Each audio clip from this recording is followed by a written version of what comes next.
America, Israel এবং ইরানের মধ্যে চলমান যে যুদ্ধ, সেই যুদ্ধ বন্ধ করার ক্ষেত্রে কিন্তু মূল ভূমিকা পালন করবে আমেরিকার জনগণ।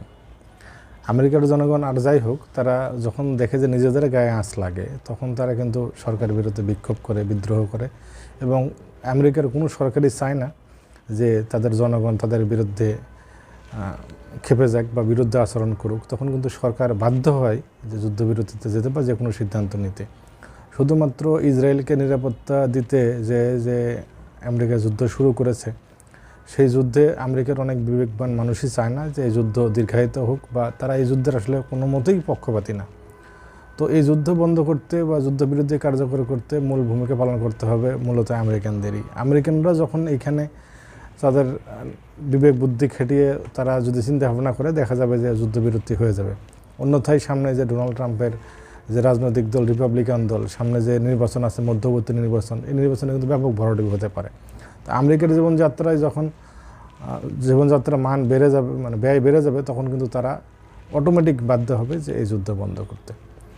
অন্যদিকে আরেকটা বিষয় হচ্ছে যে আরব দেশের জনগণগুলো যারা গালফ কান্ট্রি আছে, তাদের বেশিরভাগই তো রাজতন্ত্রের দেশ। তারা এতদিন নিরুত্তাপ বা নিরুদ্রবভাবে জীবন কাটালেও আমেরিকার এই যুদ্ধের সময় ইরানের যে মিসাইল হামলা বা ড্রোনের যে হামলা, এইসব হামলাতে কিন্তু সাধারণ মানুষের জনজীবন তারা কিন্তু আশঙ্কার মধ্যে দিয়ে যাচ্ছে। এবং আরবের এই শাসকগুলো কিন্তু একটা ভয়ে থাকে সব সময় যে আমাদের এই জনগণ যদি কোনো কারণে ক্ষেপে যায়, তাহলে আমাদের কিন্তু গদি নড়বড়ে হয়ে যাবে।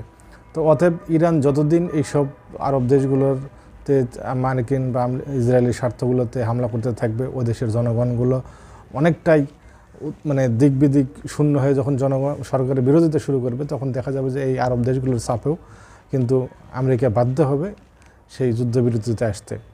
অন্যদিকে আমেরিকা যত সহজে মনে করেছিল ইরানের রেজিমকে চেঞ্জ করা, সেটা কিন্তু মোটেও সম্ভব নয়।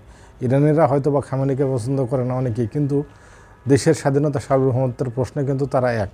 তাদের কথা যে আমরা আমাদের সমস্যা নিজেরা সমাধান করব, বাইরের কোনো লোকের আমাদের দরকার নেই। এবং ভেতরে ভেতরে চায়না বা রাশিয়া তারা যে আমেরিকার বিরুদ্ধে ইরানকে সাহায্য যে করে, সেটা তো খুব সহজেই বোঝা যায়।